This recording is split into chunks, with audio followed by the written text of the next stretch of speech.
നമസ്കാരം. Confident group chairman CJ റോയിയുടെ മരണവുമായി ബന്ധപ്പെട്ട ചർച്ചകളൊന്നും അവസാനിക്കുന്നില്ല. ഇത് ഇൻകം ടാക്സിന്റെ EDയുടെ ഒക്കെ ക്രൂരതയാണ്. അവരവരുടെ ജോലിയാണ് ചെയ്തത്. ഇവിടെ കോടിക്കണക്കിന് രൂപയുടെ ബിസിനസ് നടത്തുന്ന അനേകായിരം പേരുണ്ട്. അതിലേറ്റവും പ്രമുഖൻ ഒരാളാണ് കോൺഫിഡന്റ് ഗ്രൂപ്പ് ചെയർമാൻ.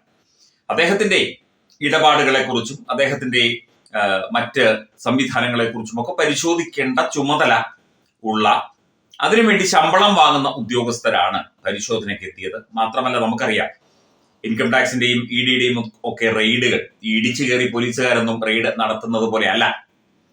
വളരെ മാന്യമായി സംസാരിച്ച് കാര്യങ്ങൾ ചോദിച്ചറിഞ്ഞ് അതിന്റെ രേഖകൾ ചോദിച്ച് അത് സമർപ്പിക്കാൻ ആവശ്യപ്പെട്ട് രേഖകൾ സമർപ്പിക്കാൻ പറ്റിയില്ലെങ്കിൽ അത് കോടതിയിൽ സമർപ്പിക്കണം എന്ന് പറഞ്ഞ് അതിന്റെ നോട്ടീസും ഒക്കെ കൊടുത്ത് മടങ്ങിപ്പോരുന്ന രീതിയാണ്. മാത്രമല്ല, ഇത്തരം കേസുകളിലൊന്നും പിഴയടക്കിയല്ലാതെ വലിയ ജീവപര്യന്തം തടവ് ശിക്ഷയൊന്നുമില്ല.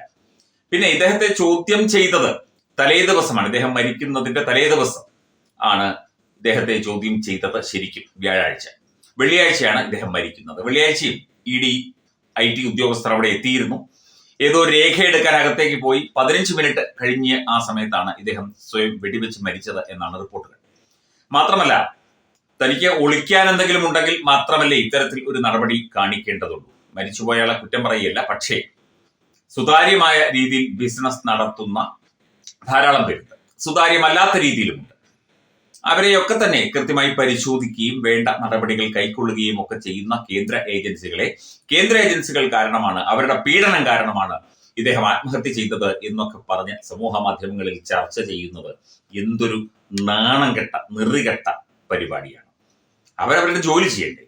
അത് CJ റോയിയാണ്, കോൺഫിഡന്റ് ഗ്രൂപ്പ് ചെയർമാനാണ് എന്ന് പറഞ്ഞ് എന്നാ ഇൻകം ടാക്സ് അല്ലേ, പോയത് പോട്ടെ എന്ന് പറഞ്ഞ് വിട്ടേക്കാം എന്ന് വിചാരിക്കുന്നതല്ലേ രാജ്യവിരുദ്ധം, അല്ലെങ്കിൽ ദേശവിരുദ്ധം, അല്ലെങ്കിൽ നിയമവിരുദ്ധം.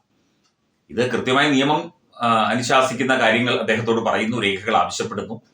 മാത്രമല്ല, ഇദ്ദേഹത്തെ കുറിച്ച് സ്ലോവാക്യ എന്ന രാജ്യത്തിന്റെ കോൺസുൽ ജനറലാണ് CJ റോയ്. ഇദ്ദേഹം ഇത് പണം കൊടുത്തു വാങ്ങിയ ഒരു പദവിയാണ്. അതെന്തിനാണെന്ന് ചോദിച്ചാൽ വേണമെങ്കിൽ നമുക്ക് പറയാം, ഈ നയതന്ത്ര ചെക്കിങ്ങും മറ്റും ഉണ്ടാകാതിരിക്കാൻ എയർപോർട്ടുകളിലും മറ്റും സുതാര്യമായ രീതിയിൽ ഇന്റർനാഷണൽ ഫണ്ടിങ്ങുമായിട്ടും ഇന്റർനാഷണൽ ബാർഗെയിനിങ്ങും ബിസിനസ്സുമായി ബന്ധപ്പെട്ടും യാത്രകൾക്കൊക്കെ തന്നെ ഉപകരിക്കുന്ന രീതിയിൽ എല്ലാവിധ ആനുകൂല്യങ്ങളും കിട്ടുന്നതിന് വേണ്ടിയാണ് ഇത്തരത്തിലുള്ള കോൺസൽ ജനറൽ സ്ഥാനവും മറ്റു കാര്യങ്ങളും ഒക്കെ പണം കൊടുത്തു വാങ്ങുന്നത് എന്നുള്ള ചില അഭിപ്രായങ്ങൾ അല്ലെങ്കിൽ ചില വാർത്തകളും പുറത്തു വരുന്നുണ്ട്. മാത്രമല്ല, കർണാടകയിലെ സഹകരണ ബാങ്ക് തട്ടിപ്പുമായി ബന്ധപ്പെട്ട പണം രേഖകളില്ലാതെ CJ റോയിലേക്ക് എത്തി എന്നുള്ള ചില ആരോപണങ്ങളും കടന്നു വരുന്നുണ്ട്. ഇദ്ദേഹത്തിന്റെ കയ്യിൽ കർണാടകയിലെ നിരവധി MLA-മാരുടെയും മന്ത്രിമാരുടെയും കേരളത്തിലെ നിരവധി MLA-മാരുടെയും മന്ത്രിമാരുടെയും ഒക്കെ ഫോൺ നമ്പറുകൾ ഉണ്ടായിരുന്നു. അതിൽ തെറ്റൊന്നുമില്ല. ഇദ്ദേഹം പലരെയും ആ ഒരു 15 മിനിറ്റിൽ, അതായത് സ്വന്തം ക്യാബിനിലേക്ക് കയറിപ്പോയ സമയത്ത് 15 മിനിറ്റിനുള്ളിൽ ഇദ്ദേഹം വിളിച്ചു എന്നുള്ള ചില രേഖകളും പുറത്തു വരുന്നുണ്ട്. എന്തായാലും കർണാടക CID അന്വേഷണം നടത്തുകയാണ്. പിന്നെ കർണാടകയിലെ കോൺഗ്രസ് സർക്കാരിന്റെ ഒരു മുഖമായിരുന്നു ഇദ്ദേഹം എന്നും പറയുന്നു. കർണാടകയിലെ കോൺഗ്രസ് സർക്കാരാണ് സത്യം പറഞ്ഞാൽ ഇന്ത്യ മുഴുവൻ കോൺഗ്രസിന് ഫണ്ട് ചെയ്യുന്നത് എന്നാണ് പറയപ്പെടുന്നത്. ജോർജ് സോറോസിന്റെ ഡീപ് സ്റ്റേറ്റുമായി ബന്ധപ്പെട്ട ക്രമാതീതമായ എന്നാൽ അനധികൃതമായ ഫണ്ടുകൾ കർണാടകയിലെ കോൺഗ്രസ് സർക്കാരിലേക്ക് എത്തുന്നുണ്ട് എന്നുള്ള കാര്യം IBക്ക് നേരത്തെ തന്നെ സൂചന ലഭിച്ചിരുന്നു. അതിന്റെ പരിശോധനകളും അതിന്റെ നിയമ നടപടികളും നടക്കുകയാണ്. അതിനിടയിലാണ് ഈ ഒരു സംഭവം ഉണ്ടായതും ഇദ്ദേഹം ആത്മഹത്യ ചെയ്തതും. ആത്മഹത്യ ഒന്നിനും ഒരു പരിഹാരമല്ല. സാധാരണഗതിയിൽ പിഴയടച്ച് അല്ലെങ്കിൽ എന്തെങ്കിലും തരത്തിലുള്ള പെനാൽറ്റി മറ്റു കാര്യങ്ങളും നൽകി, ഇത്രയും സഹസ്ര കോടീശ്വരനാണ്, 12 റോൾസ് റോയ്സ് കാറൊക്കെയാണ് അദ്ദേഹത്തിനുള്ളത്. ഇത്രയും വലിയ സഹസ്ര കോടീശ്വരൻ, ബിസിനസ് അറിയാൻ വയ്യാത്ത ആളല്ല, ബിസിനസ് നിയമങ്ങൾ അറിയാൻ വയ്യാത്ത ആളല്ല, വിദ്യാഭ്യാസം ഇല്ലാത്ത ആളല്ല. അപ്പം അത് ചെയ്തെങ്കിൽ അതിൽ എന്തോ ഒരു ദുരൂഹതയുണ്ട്, അല്ലെങ്കിൽ പുറത്തു പറയാൻ പറ്റാത്ത, പുറത്ത് അറിയാൻ പറ്റാത്ത രീതിയിൽ ഉള്ള ചില സംഭവങ്ങളുണ്ട്. മാത്രമല്ല, ഇന്റർനാഷണൽ ക്രിമിനൽ സംഘങ്ങളുമായുള്ള ചില ബന്ധങ്ങളും CJ റോയ്ക്ക് ഉണ്ടായിരുന്നു എന്നത് സംശയിക്കേണ്ടിയിരിക്കുന്നു. കാരണം ഇദ്ദേഹം നേരത്തെ പറഞ്ഞല്ലോ, സ്ലോവാക്യയുടെ കോൺസുൽ ജനറൽ ആയിരുന്നു. സ്ലോവാക്യ എന്നത് കൊക്കൈന്റെ, മയക്കുമരുന്നിന്റെ, ലോകം മുഴുവൻ മയക്കുമരുന്ന്, അഫ്ഗാനിസ്ഥാനിൽ ഉത്പാദിപ്പിക്കുന്ന മയക്കുമരുന്ന് സഹിതം ലോകത്തെ വിവിധ രാജ്യങ്ങളിലേക്ക് കയറ്റുമതി ചെയ്യുന്നത്, ലോകത്തെ ജനങ്ങളെ നശിപ്പിക്കുന്നതിൽ ഏറ്റവും പ്രധാനപ്പെട്ട പങ്കുവഹിക്കുന്ന ഒരു വ്യവസായമാണ് മയക്കുമരുന്ന് വ്യവസായം. അതിന്റെ പ്രധാനപ്പെട്ട ഹബ്ബാണ് സ്ലോവാക്യ.